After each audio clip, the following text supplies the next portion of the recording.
Tutorial on syncing Outlook contacts into Foundry. This is a new system that we're rolling out. To find the new window, if you look at the left-hand menu on the left side, there is a new option called Sync.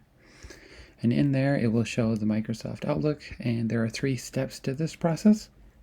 The first one is the login process. If you've never done this before and you haven't logged into your Microsoft account on your computer, you will see this sequence where first you will enter your email address, your password. You might have to do 2-factor authentication. And then once you get past that, there will be the permissions request where Foundry asks you if we can read your basic contact, your Outlook contact information. And we only request what we need. We don't reach beyond that. We try to be very sensitive to your data. And once you accept that, we'll be on to step 2. I also want to note that if you've already logged into your account on this computer, the step is going to be much faster, much quicker. So like when I click this button, what's going to happen is that because I've already logged in to my Microsoft account on this computer before, it's going to skip all of these steps since I've already given it permission, and we're just going to go on to step 2. So the first time you log in, it's going to be a couple extra steps, but after that, it should be very smooth like this. And once you get on to step 2, this is how you know that we've successfully logged into your Microsoft account. There's a logout button on the right-hand side.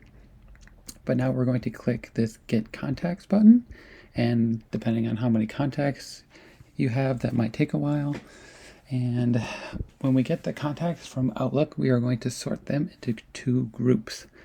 The first group is new contacts. So these are contacts that I have not added into Foundry before. I'm on a test system, so all of this data is just placeholder. And then I also have one existing contact here. So this contact, Rick Peltz, is already in Foundry. So the one on the left, BP, is going to be a new contact. So it will create a new entry, enter all of the information, and for Rick, it will update the information. So it will be based upon this email address. So anything that's in Foundry's contact for that email is going to get updated from your Outlook contact. So everything from first name, last name, title, a lot of other smaller fields are going to get updated. So just know that anything in Outlook will override anything in Foundry. It's a one-way flow of data.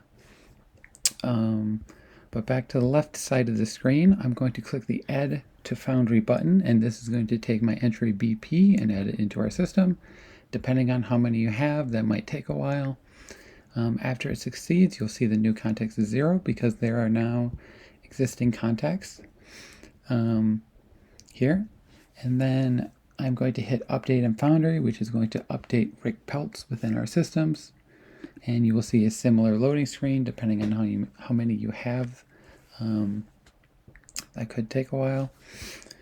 And then if I go into contacts, I search for my contact B, it is right here.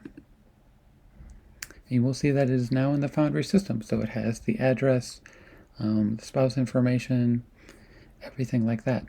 And I hope this tutorial was helpful.